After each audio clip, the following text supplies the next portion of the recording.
স্বাগতম বন্ধুরা। আজ আমরা এমন এক গল্পের গভীরে প্রবেশ করব যেখানে অন্ধকারের মাঝেও আলোর প্রদীপ জ্বলে ওঠে। এক পুলিশ অফিসারের চরম অত্যাচার থেকে শহরকে রক্ষা করতে এগিয়ে আসে এক সাহসী তরুণী।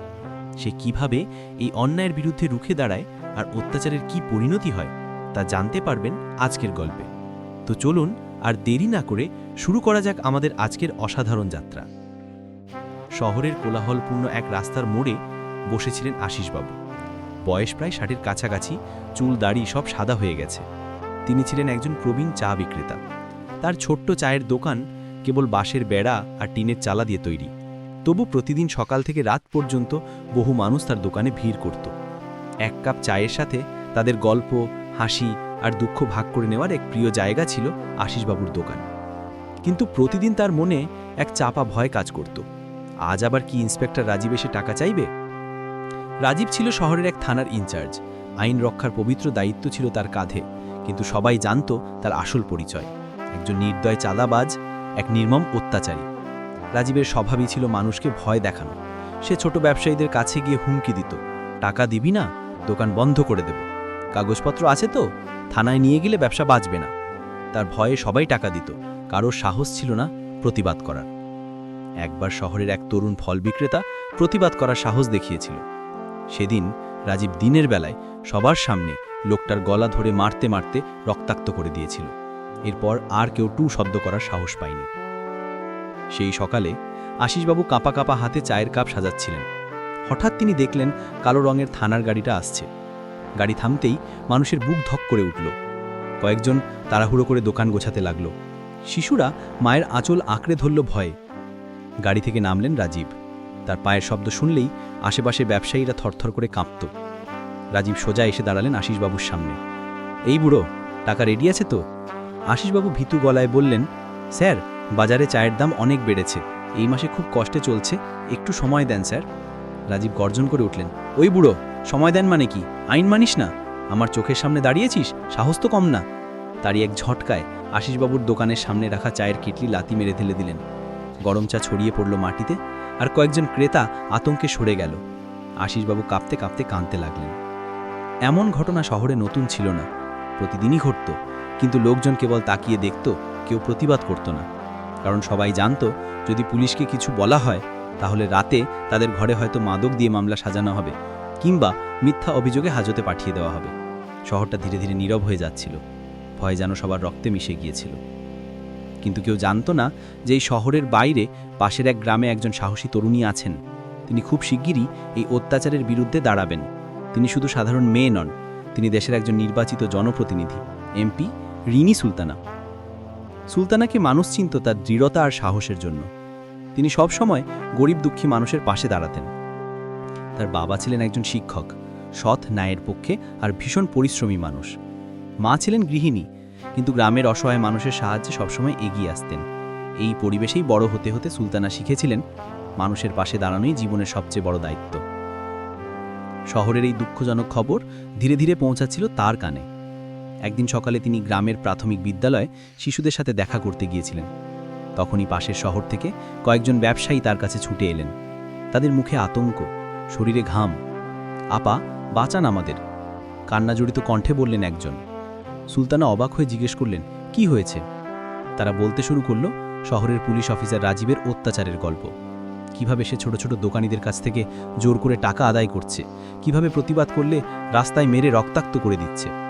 এক বৃদ্ধ হকার কাঁদতে কাঁদতে বললেন, আপা, আমরা তো কষ্ট করে দিনে কয়েকশো টাকা রোজগার করি, সেই টাকাও সে কেড়ে নেয়, না দিলে দোকান ভেঙে দেয়, আমরা কোথায় যাব?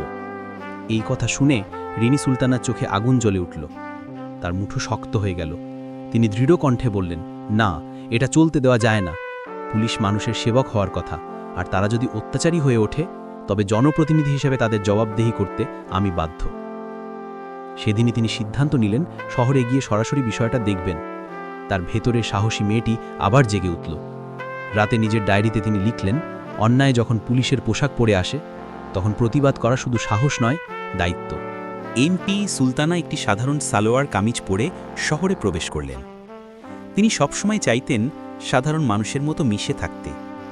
সঙ্গী ছিল তার একজন সহকারী। তবে তিনি নির্দেশ দিয়েছেন, আমার পরিচয় এখন কেউ জানবে না, আমি আগে নিজের চোখে দেখতে চাই। ঠিক তখনই সামনে থেকে থানার কালো গাড়ি আসতে দেখা গেল। গাড়ি থামতেই মানুষের বুক ধক করে উঠল। কয়েকজন তাড়াহুড়ো করে দোকান মোছাতে লাগল। শিশুরা মায়ের আঁচল আঁকড়ে ধরল। গাড়ি থেকে নামলেন রাজীব। তার গলার শব্দ এত জোরে যে আশেপাশে দাঁড়িয়ে থাকা মানুষ হঠাৎ থমকে গেল। এই যে সবাই, রেডি হয়ে যা, আজ টাকা না দিলে দোকান থাকবে না। প্রথমে তিনি গেলেন এক তরুণ ফল বিক্রেতার কাছে। এই ছোকরা, টাকা বের কর। তরুণটি কাঁপা কণ্ঠে বলল, স্যার, আজকে বিক্রি ভালো হয়নি, কাল সকালে দেব। রাজীব তার গালে এক চড় মারল। তারপর সামনে সাজানো ফলগুলো লাথি মেরে ফেলে দিল। কমলা, কলা, আপেল সব গড়িয়ে পড়ল রাস্তায়। আশেপাশের মানুষ শুধু তাকিয়ে রইল, কেউ কিছু বলল না। সুলতানার বুকের ভেতরে রাগে আগুন জ্বলছিল। তিনি দাঁত চেপে সবকিছু দেখছিলেন। এরপর রাজীব চলে গেলেন আশিস বাবুর চায়ের দোকানে। এই বুড়ো, আজ তোকে ছাড়ব না, টাকা দিবি নাকি দোকান ভেঙে দেব?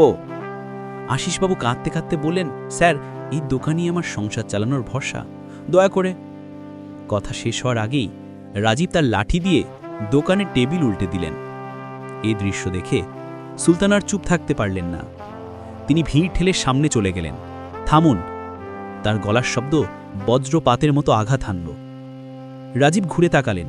প্রথমে তিনি অবাক হলেন, কারণ এই মেয়েটি সাধারণ মনে হলেও তার চোখে এক অদ্ভুত শক্তি। আপনি কে? আমার কাজে নাক গলাচ্ছেন কেন? রাজীব গর্জে উঠলেন। সুলতানা দৃঢ় কণ্ঠে বললেন, আমি একজন সাধারণ নাগরিক, তবে এই শহরের মানুষের প্রতিনিধি। পুলিশ কি মানুষের সুরক্ষার জন্য নাকি তাদের মারধর করার জন্য? আপনি আইনের পোশাক পরে চাঁদাবাজি করছেন, এটা কি আপনার দায়িত্ব? রাজীব বলল, এমপি ম্যাডাম, আমি পুলিশ হয়ে যা করছি তা অনেক। আমার কাজে নাক গলাতে আসলে এর থেকে বেশি কিছু করে দেখাবো। আপনি এমপি, আপনার কাজ সংসদে, এখানে আপনার নাক গলানোর প্রয়োজন নেই। এই শহর আমার, এখানে আমার রাজত্ব থাকবে, কেউ কিছুই করতে পারবে না। সুলতানা তাকে থামিয়ে দিয়ে বললেন, চুপ থাকুন, নিয়মের নামে অত্যাচার করবেন সেটা আমি হতে দেব না। আজ থেকে শহরের কোনো দোকানই আপনার ভয় কাঁপবে না। মনে রাখবেন, পুলিশ যদি জনগণের শত্রু হয়ে দাঁড়ায়, তবে জনগণের প্রতিনিধি তাদের শাস্তি দেবে। মানুষজন হতবাক হয়ে দাঁড়িয়ে রইল, যেন বছরের পর বছর জমে থাকা ভয় ভেঙে প্রথমবার আশার আলো দেখতে পেল। কিন্তু রাজীব সহজে হার মানবার মানুষ নয়। তার চোখের আগের আগুন জ্বলল। তিনি দাঁত চেপে বললেন, ম্যাডাম, এই শহরটা আমার নিয়ন্ত্রণে, আপনি একা এসে কিছুই করতে পারবেন না। সুলতানা হেসে বললেন, ভুল করছেন রাজীব সাহেব, আমি একা নই, আমার সাথে আজ এই শহরের প্রতিটি মানুষ। রাজীব বলল, যা করার করে নেন, আমি শহরকে আমার নিয়ন্ত্রণেই রাখব। এই বলে রাজীব চলে গেল। সুলতানা বুঝতে পারলেন রাজীবের হাত অনেক ওপর পর্যন্ত রয়েছে, এজন্যই সে এত সাহস দেখাচ্ছে। রাজীবের হাত থেকে শহরকে বাঁচাতে হলে তাকে রাজীবের বিরুদ্ধে জোরালো প্রমাণ খুঁজে বের করতে হবে। এজন্য সুলতানা 3 দিন ধরে শহরে ঘুরে বেড়াচ্ছিলেন। তিনি দেখলেন প্রায় প্রতিটি ছোট ব্যবসায়ী রাজীবের ভয় কাঁপছে। কেউ চুপচাপ দোকান বন্ধ করে দিয়েছে, কেউ আবার রাতে গোপনে মালপত্র সরিয়ে রাখে, যাতে পুলিশ এসে লুট করতে না পারে। প্রমাণ জোগাড় করার জন্য তিনি কয়েকজন বিশ্বস্ত তরুণকে সঙ্গে নিলেন। তাদের একজন ছাত্র, আর একজন ব্যবসায়ী, আর একজন সাংবাদিক। সুলতানা বললেন, আমরা কাউকে ভয় পাব না, তোমরা প্রত্যেকে নজর রাখবে কোথায় কি হচ্ছে।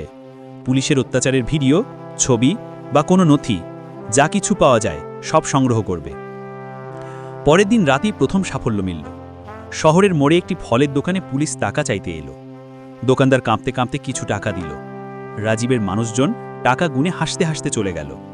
এই পুরো ঘটনা একজন ছাত্র গোপনে মোবাইল ক্যামেরায় তুলে নিল। ভিডিওতে স্পষ্ট দেখা যাচ্ছিল পুলিশ ইউনিফর্মে রাজীবের লোকজন ব্যবসায়ীর কাছ থেকে টাকা নিচ্ছে। অন্যদিকে সাংবাদিক যুবকও খোঁজ নিতে লাগলো থানার ভেতরে। সে জানতে পারল রাজীব প্রতিদিন চাঁদার খাতা লিখে রাখে, সেখানে কোন দোকান থেকে কত টাকা নিয়েছে সব হিসেব লেখা আছে। এই খবর শুনে সুলতানা চোখ জ্বলে উঠল। তিনি বললেন, ওই খাতা যদি আমরা হাতে পাই তবে রাজীব আর বাঁচবে না। কিন্তু সমস্যা হলো খাতাটা থানার ভেতরে তালাবদ্ধ আলমারিতে রাখা থাকে। সুলতানা রাতে তার দলকে নিয়ে বসে পরিকল্পনা করলেন। তিনি বললেন, আমরা চুরি করতে যাচ্ছি না, শুধু সত্যটা জনগণের সামনে আনব, এজন্য একটু রিস্ক নিতে হবে। সাংবাদিক যুবক বলল, আমি এক সিভিল ড্রেস অফিসারকে চিনি, সে রাজীবের কাজকর্মে বিরক্ত, তাকে রাজি করানো গেলে খাতা আনার কাজ সহজ হবে। কয়েকদিন পর সে অফিসারের সাথে গোপন বৈঠক হলো। তিনি বললেন, আমি জানি রাজীব অন্যায় করছে, কিন্তু প্রকাশ্যে কিছু বললে চাকরি যাবে। আমি খাতাটা বাইরে আনতে দিতে পারবো, তবে আমার নাম যেন কখনো প্রকাশ না পায়। রিনি সুলতানা মাথা নেড়ে বললেন, চিন্তা করবেন না, আমরা কাউকে বিপদে ফেলব না, শুধু প্রমাণ চাই। অফিসার রাজি হলেন। এক ঝোড়ো রাতে খবর এলো খাতা বের করা গেছে। অফিসার সেটি গোপনে সাংবাদিক যুবকের হাতে দিলেন।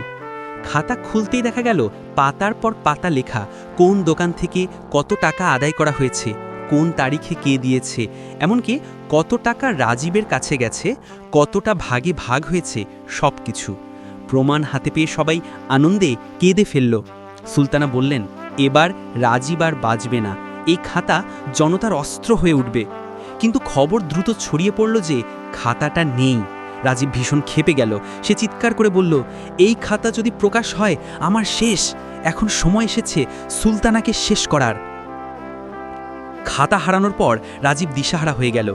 দিনের পর দিন যেসব ব্যবসায়ীকে ভয় দেখিয়ে ডাকাতি করত, এখন সবাই সাহসী হয়ে উঠছে। এদিকে সংবাদ মাধ্যমও খবর প্রকাশ শুরু করল। শহরে পুলিশের চাঁদাবাজির প্রমাণ মিলেছে। সব শুনে রাজীবের চোখে ঘুম হারাম হয়ে গেল। সে এক রাতে তার ঘনিষ্ঠ সহযোগীদের ডেকে বলল, শোনো, এই শহর আমাকে ভয় পেত, এখন যদি ভয় হারিয়ে ফেলে তাহলে আমি শেষ। তাই আবার ভয় দেখাতে হবে। কাল রাতে বড় আক্রমণ হবে। বাজার, দোকান, এমনকি যারা সুলতানাকে সমর্থন করছে তাদের বাড়িতেও হামলা করা হবে। এদিকে সুলতানা আগেই খবর পেলেন রাজীবের পরিকল্পনার। একজন সৎ পুলিশ অফিসার গোপনে তাকে জানিয়ে দিলেন, ম্যাডাম, কাল রাতে হামলার প্ল্যান আছে, আপনারা সাবধানে থাকুন। সুলতানা দ্রুত মানুষের সাথে বৈঠক ডাকলেন। তিনি বললেন, ভাইয়েরা, আমাদের ভয় দেখাতে ওরা আবার রক্তপাত করতে চাইছে, কিন্তু মনে রাখবেন, ভয় আমাদের শক্তি কেড়ে নেয়। এবার আমরা একসাথে দাঁড়াবো। ব্যবসায়ী, তরুণ, কৃষক সবাই রাজি হলো। রাত নামল, চারিদিক অন্ধকার। শুধু দোকানগুলোর সামনে মানুষ জড়ো হয়ে বসে আছে। কারো হাতে বাঁশ, কারো হাতে লাঠি, তাদের চোখে ভয়ের বদলে সাহসের আলো। ঠিক তখনই রাজীবের পাঠানো দুষ্কৃতীরা এসে হাজির হলো। তাদের হাতে আগুনের বোতল, ধারালো অস্ত্র। তারা চিৎকার করে বলল, সব শেষ করে দাও। কিন্তু এবার মানুষ ভীত হয়নি। একসাথে সবাই চিৎকার করে উঠল, আমাদের ঘরবাড়ি আর লুট করতে দেব না। তারা বাঁশ আর লাঠি দিয়ে প্রতিরোধ শুরু করল। সুলতানা সামনে দাঁড়িয়ে সাহস দিলেন, ভাইয়েরা, একসাথে থাকুন, পিছিয়ে যাবেন না। ভয়ানক সংঘর্ষ শুরু হলো, কিন্তু মানুষের ঐক্য এত শক্তিশালী হলো যে রাজীবের লোকজন টিকতে পারল না। কিছুক্ষণের মধ্যেই তারা ছত্রভঙ্গ হয়ে পালাতে লাগলো। মানুষ আনন্দে চিৎকার করল, আমরা জিতেছি। কিন্তু সবার মনে একটাই প্রশ্ন, রাজীব কোথায়? সে কি পালিয়ে গেল, নাকি আবার নতুন কোনো ফাঁদ পাচ্ছে? ঠিক সেই সময় হঠাৎ পুলিশের একটি দল এলো। তাদের নেতৃত্বে ছিলেন সেই সৎ পুলিশ অফিসার যিনি আগেই সুলতানাকে তথ্য দিয়েছিলেন। তিনি সামনে এসে ঘোষণা করলেন, অফিসার রাজীবকে গ্রেফতার করা হয়েছে। এইমাত্র তাকে হাতে নাতে ধরা হয়েছে যখন সে শহর থেকে পালানোর চেষ্টা করছিল। মানুষ উল্লাসে ফেটে পড়ল। কেউ খুশিতে কাঁদছে, কেউ আনন্দে চিৎকার করছে। কয়েক মাস পর আদালতের রায় হলো। সব প্রমাণ হাজির করা হলো, চাঁদার খাতা, ভিডিও, সাক্ষীদের জবানবন্দি। বিচারক কঠোর কণ্ঠে রায় দিলেন, রাজীব তার দায়িত্ব ও ক্ষমতার অপব্যবহার করেছে, ছোট ব্যবসায়ীদের জীবন নষ্ট করেছে, তাই তাকে দীর্ঘ কারাদণ্ড দেওয়া হলো। সবাই আনন্দে হাততালি দিতে লাগলো। সেদিন সন্ধ্যায় শহরের বাজারে বড় সমাবেশ হলো। সুলতানা মানুষের সামনে দাঁড়িয়ে বললেন, ভাইয়েরা, আজ আমরা প্রমাণ করেছি, অন্যায় যতই শক্তিশালী হোক, মানুষের ঐক্য তার চেয়ে শক্তিশালী। যদি আমরা একসাথে থাকি তাহলে কোনো অত্যাচার টিকতে পারবে না। ব্যবসায়ীরা খুশিতে দোকান খুলল, শিশুরা খেলতে লাগলো রাস্তায়। শহর আবার স্বাভাবিক জীবনে ফিরল।